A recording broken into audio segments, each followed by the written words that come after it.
Welcome to Show Studio. Last head-to-head to the men's season Spring-Summer 19. I'm Mima Viglezzo and I'm back with the lovely Callum Knight. Thank you for being here. Thank you for having me again.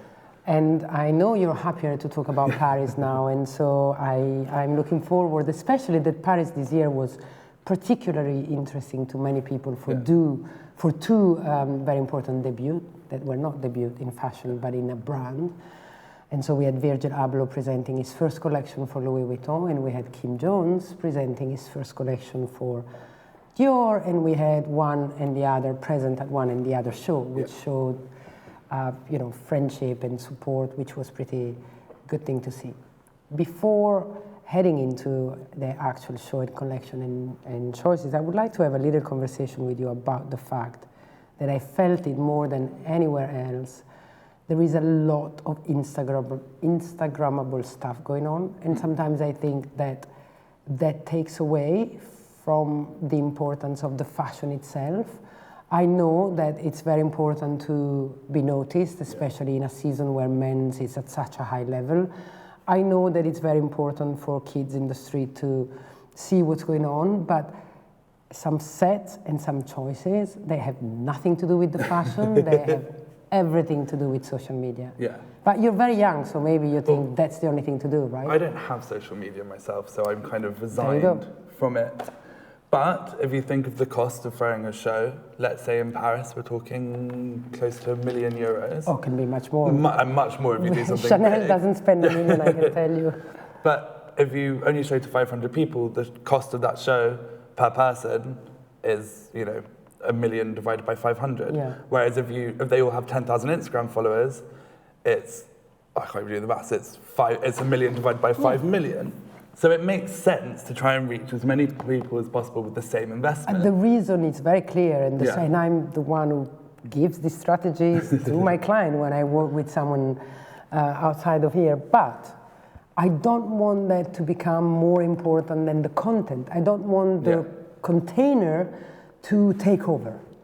And we had a little bit of this discussion with Dal in the London head-to-head, but it is important to keep in mind that you're presenting a collection, and fashion is the most important thing. And of course, if it's beautiful and fun and Instagrammable, even better, but it cannot take over. Yes, which some have, unfortunately, but it's part of the game, and actually it's just as much as the clothes are the creative director's decision and how that should work, it's also their decision to do a big moment in a show or to not, and if that doesn't make sense, then that should be judged equally with the creative director's clothes.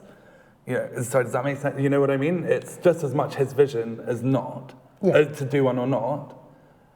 And if it doesn't work, and that should be judged equally. I agree, and I agree, but sometimes I wonder if it's really his or her vision, or if it's the strategies behind vision. True. Anyway, so not very important, but I needed to say it because that was a feeling that came to me in some instances. But let's start with Virgil. So Virgil presented a quite stunning collection for Louis Vuitton. It was obviously a stunning set. Yes.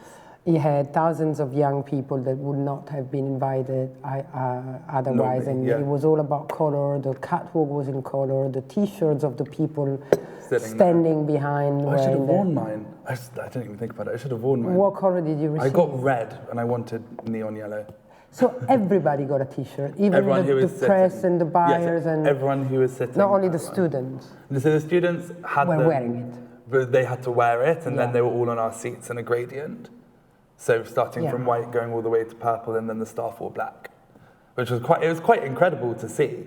Talk about Instagrammable moments. Yes.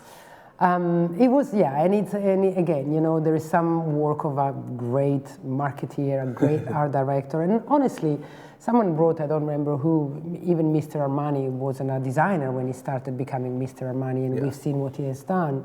So I don't really care that, some of these amazing guys have not been trained as designer, and you can see that they've been trained in other things, and it's quite interesting. I sort of liked this collection. Not everybody did. No, not everyone did at all. I loved it personally. Oh, you did? And Why?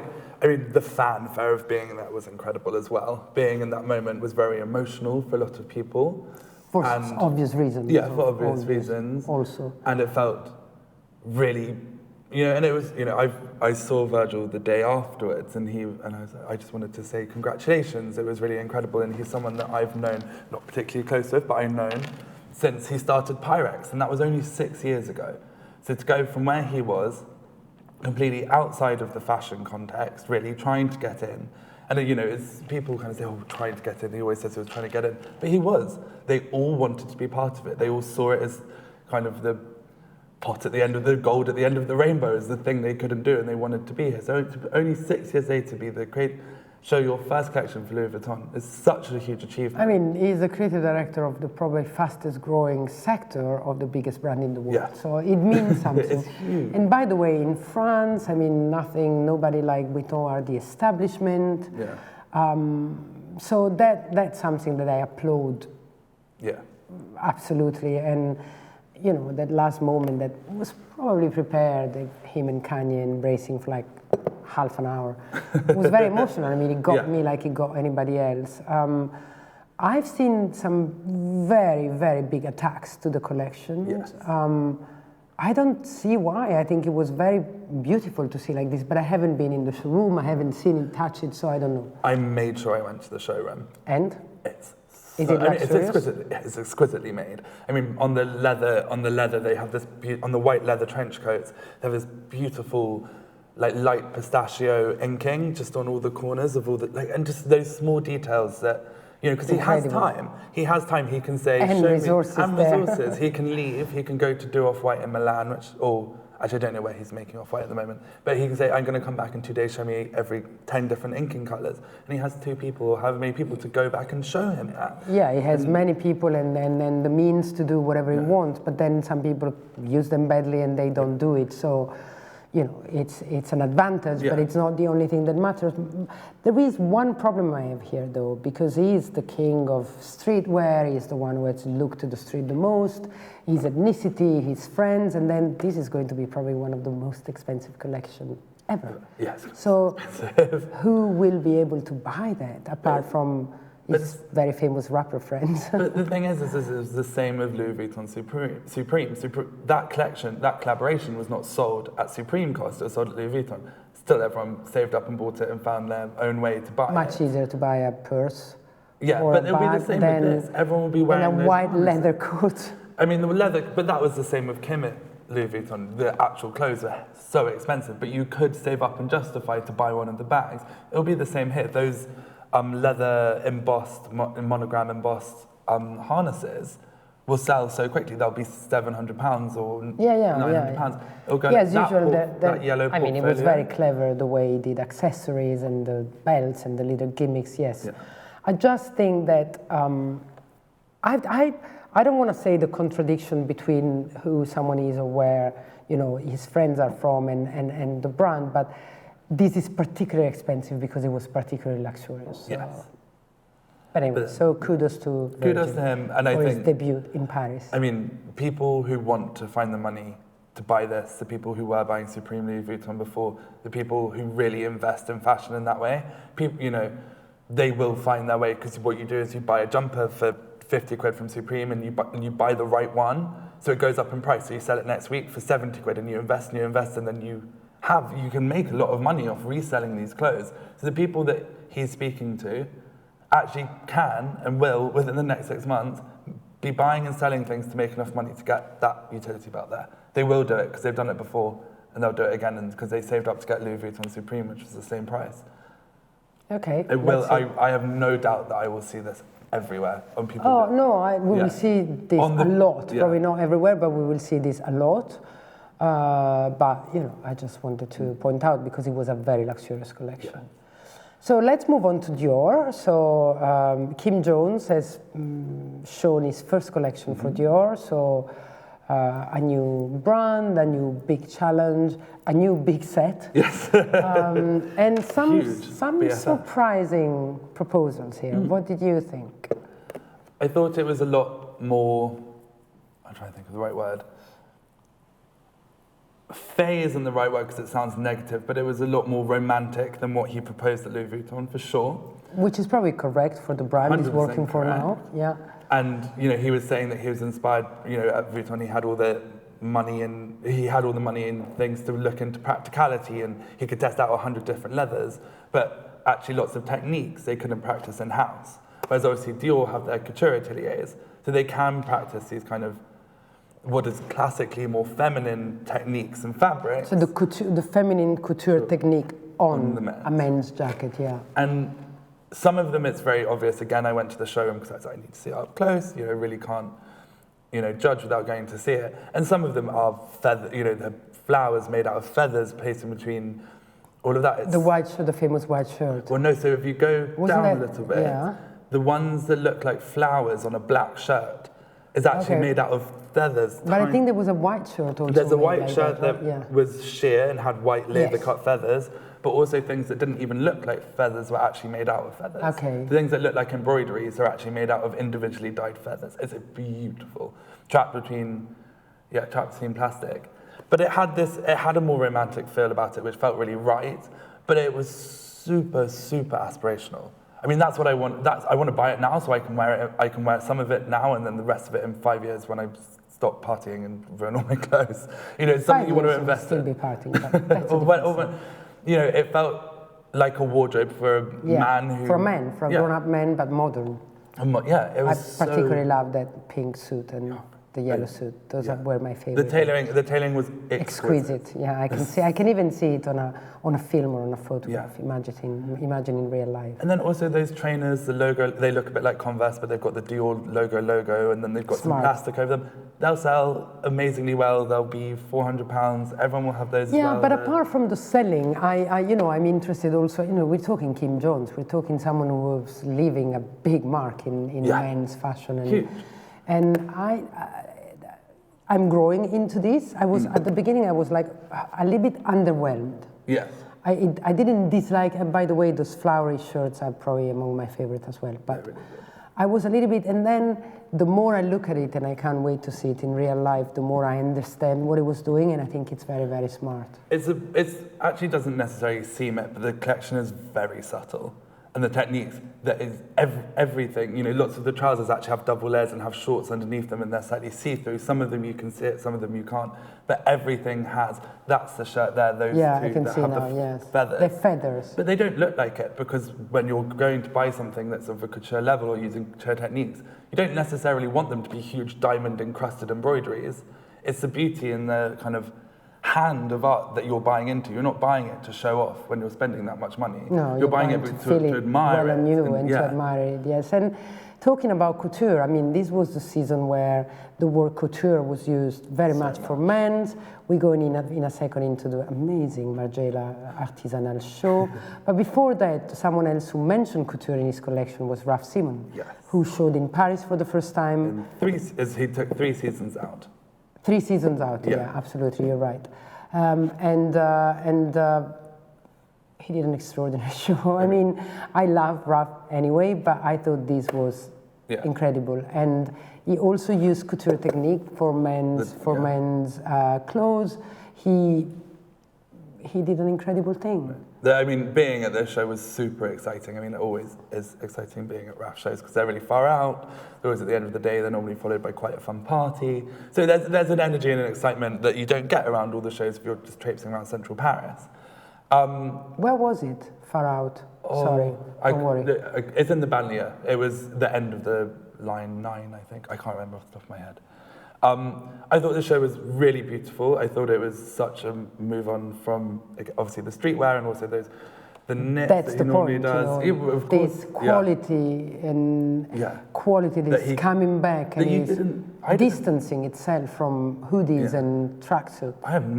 He must, not must, but it's the right time for him to do it because obviously he's worked with these couture fabrics. Obviously, Jill Sander wasn't couture, but Dior was. So he couldn't have done it when he started in the 90s. It's so beautiful that through his time, he's managed to learn these fabrics and finally feels comfortable enough to use them. I think that's really exciting to see a designer grow and still be able to embody that spirit that he had in the 90s, but use these beautiful draping techniques, like those scarf jackets that unzip and they have the scarf and it goes into the back panel. That's really hard to execute and also hard to imagine. Yeah. Like, I imagine sitting there and call doing it a very good idea, Yeah. a very forward idea, yes.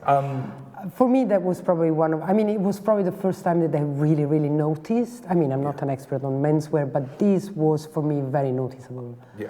And I thought it was one of the best shows of Paris. One thing I will say about the show is I feel that Raf relies a lot on the images. He's been doing it at Calvin as well. That, you know, the images of the collection, these are from a Clash gig in 1978, I think. These are photos from one gig in Sweden, I think. And it often feels that Raf justifies his use of subcultures and whoever he's looking at by just putting images on them, and actually it felt it kind of took away from the collection, a lot of those images, because they were hanging from the ceiling, they were hanging off mannequins. It's a bit...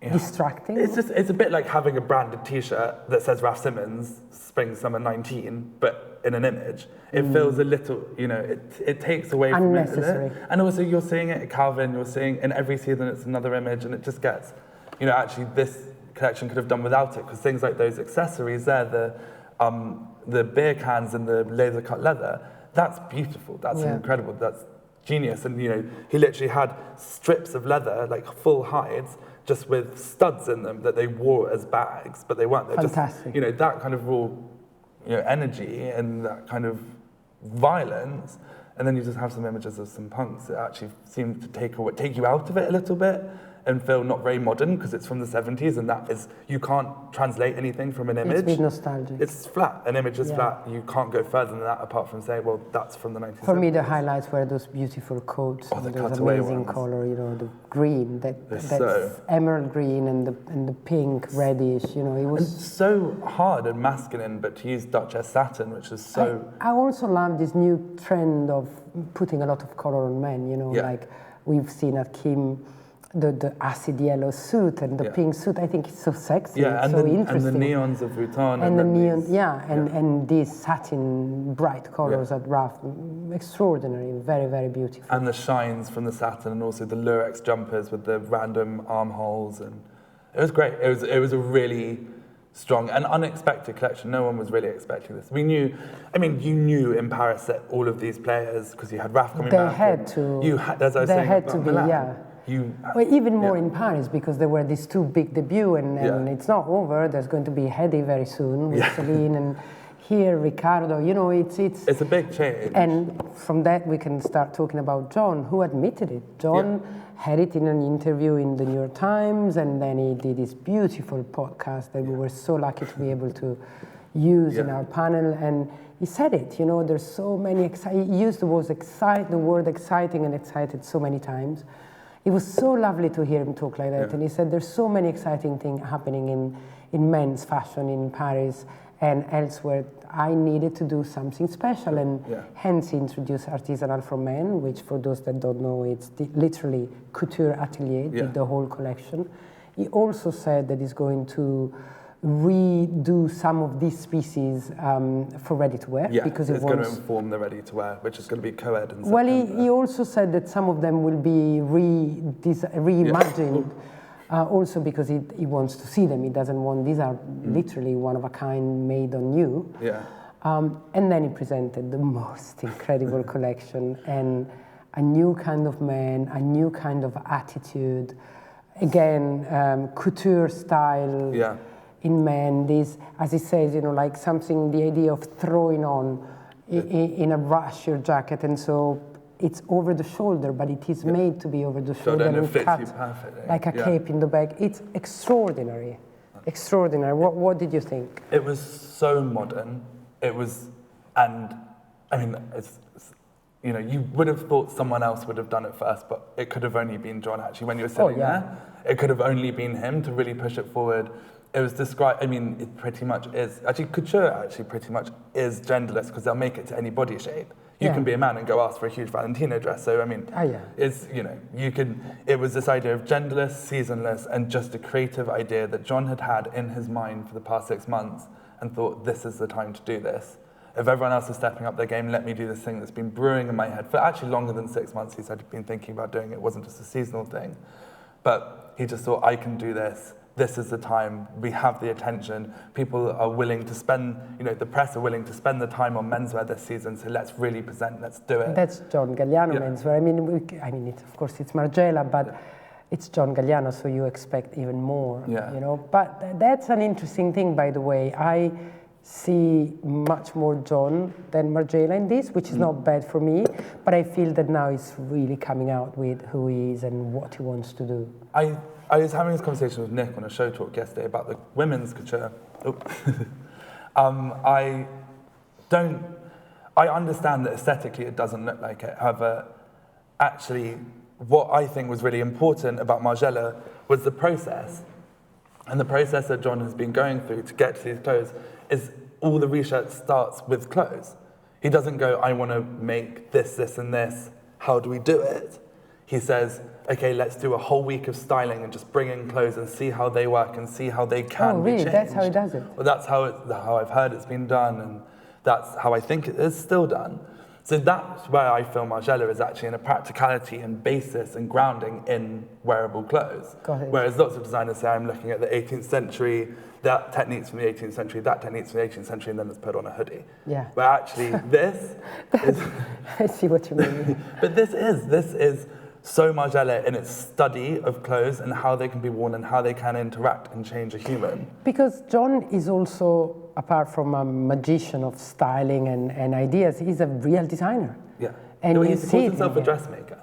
Well, that's even more so than a designer. He doesn't design chairs. Yeah. He designs clothes, and so he's a dressmaker. And I think it's refreshing to see it in this collection because you really see it, and yet there are these ideas that are pushing men's fashion forward, pushing fashion. Those leggings in those liquid light blue leggings, and it's like extraordinary.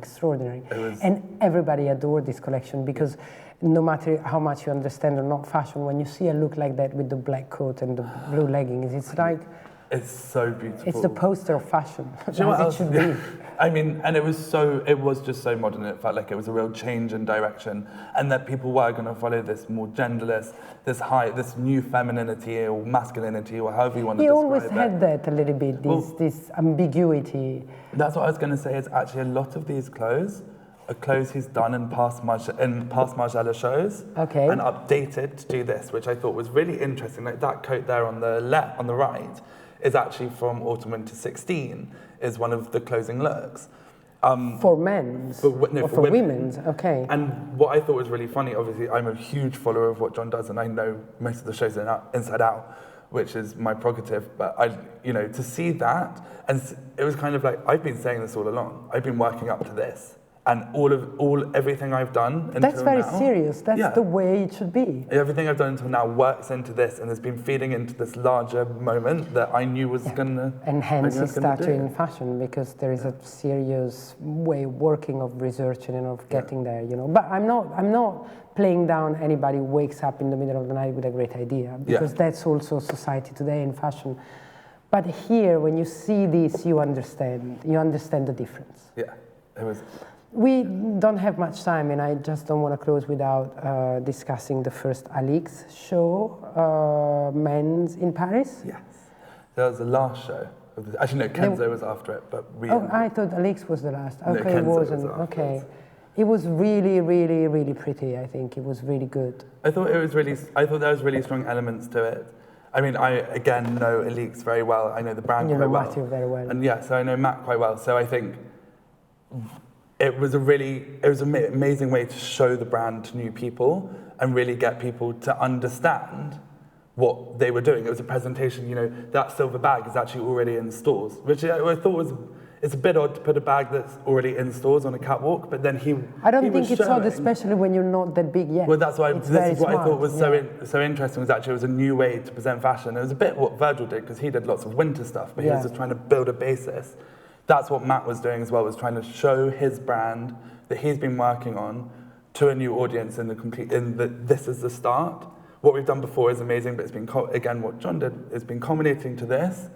if you know this, then you will know what we do for the next few, you know, then That's you very can be interesting. part of Will it. they always put women and men together, or that was I a don't men's know. show with a few women? Or is it a co-ed show? I think it will be co-ed. Yeah, I think that makes sense. most brands that are starting now are going co-ed. One But so you will financially. show at men's? I think so. Again, Because for I me, don't know. ALYX is a women's brand more. Well, it's funny because he's always thought about it as co-ed, but he started with women's because he said it was going to be harder for him to do women's, so he wanted to start and work that out, and then he said, I can do men's, I understand men's, so let me learn how to do women's, and then I'll bring the men's in. So that's why women's came first. Oh, that's very interesting. I sympathize with that. I tend to start from what scares me the most. That's why we started with Milan. That's what I was saying. But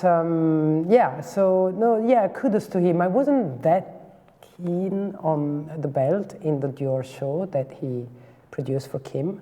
I thought that on the accessories was lovely. I thought on the hat, but I think it's also really important because it's bringing it to a new audience. Like we're around it. It's on Show Studio. ALYX is on Show Studio. We've known it for so long. He's a friend, so he comes in. Whereas actually, you're bringing that to a whole new audience. People at Dior, or the original Dior customer, or the customer that Kim's going to bring in, don't know what Matt does. So actually, it's a really great way for him to. For him, and that's an even bigger platform. I just think that. I don't know if it's the way they were presented, but I think his accessories are so desirable, and I love them. And that belt there didn't, but that's me, that's my taste. It didn't do anything to me, whilst all the accessories in his own show, I thought they were so much better. Yeah, they were really strong. I mean, and Matt has gone from strength to strength, I think. And I think we haven't seen. No, we haven't seen it all yet. Tenth of what he's got planned. It's very good, and it's funny to see all these people that come out of more or less the same group of friends, and they work together, and now they all going their way and all being actually very successful. Yeah. So kudos to Kanye that put together a team of talents. In his own time, schooled them, and completely run them through it, and took them through all the motions, and taught them, and as much as they taught him. It was a real. Probably, moment. I think there was there was an exchange there. It wasn't a one-way. They were all learning thing. together. Yeah. And it is incredible to see that group who, again, still aren't that welcome in fashion. All of them, like that crew, obviously Matt and because Virgil. they're not part of the establishment yet, but I can tell you they're taking over quite quickly. We didn't talk about Dries Van Noten, or Rick Owen. I mean, there's so much to talk about. In Paris, I must say, Dries once again showed that he's the master of color. I mean, it was really extraordinary. I really didn't like it. You didn't like it? You never like it? Oh, no, I liked last season. I thought it was so romantic with all the embroideries and all of that. This felt so weird because whilst everyone else was starting to go romantic, he went more streetwear and a bit odd. So that's such a bad. No, I'm not talking very much about the shapes, but I'm talking about his ability to put together colors. It's quite unique. No, the colors are really lovely, but I just thought the shapes of last season and the techniques were actually a bit ahead more of their interesting. time. Then he seems to have gone back because everyone's gone into that more romantic view of a man. So it just felt like there's a disconnect. I think sometimes it takes courage to go against the trend, But I don't see that much of sport and streetwear here, though. It's a bit different than what he's done, but he's also now been bought. He sold a stake in his company. He probably can relax on one side, but on the other side, he has the responsibility to make it work. To bring back results to his shareholders. I don't know, probably this show. He hasn't probably had to do that yet, but I mean, imagine. No, but when he did this show, he knew already that he was selling. It's not that you sell in 5 minutes, a stake of your company. But I don't know. I liked this show. There's something about Dries that I always like. There's something. Probably I like the person. I don't know him. I met him once, but I don't know him personally. But I like his attitude to fashion. I like his honesty. I like what he stands for. Anything else you would like to mention? I think that's it. I mean, there's so many. Rick Owens, actually, we have to talk about it. Rick Owens, the show, the ideas, the atmosphere was so incredible. It was so beautiful. You know what you were saying at the beginning about the set taking away? I was so obsessed with all the smoke and seeing where it was going to come from next and what colour it was going to be. Some people said I couldn't see anything. I missed some of the clothes, but what I saw was amazing, and that whole set, that atmosphere was so beautiful, and having those models coming out of these different coloured smokes, and it was so beautiful. It's probably one of the most impressive shows as a kind of piece of theatre that I've been to ever. It was yeah, he's so very good well at that, and he's very consistent, and they look like him, the models look like him, the styling look like him, the sets look like what you imagine he is. This is a difficult collection, I think. Yeah, but he has a tribe, and he has a tribe that don't necessarily follow trends, they follow his trends. It's incredible how the Rick Owens people, they wear Rick Owens, Yeah. no matter what he does. And, you know, and these techniques get brought down into t-shirts and slimmer trousers and all of that, and they get commercialized without being ruined. And that's actually one of his strengths. Look, That's what I wear, the commercial Rick Owens. But I mean, lots of people commercialize and actually ruin the collection. Yeah, Rick's no, he doesn't. Rick's a master at commercialize, even though most people don't ever think of him as that. Yeah. Actually, what ends up in store still has those elements of what you saw in the collection, and are still desirable, but are, to a point, wearable for his customer. You know, they are. I mean, I tell you, his blazers are cut like no one else's, and some sweat. I mean, no, they are.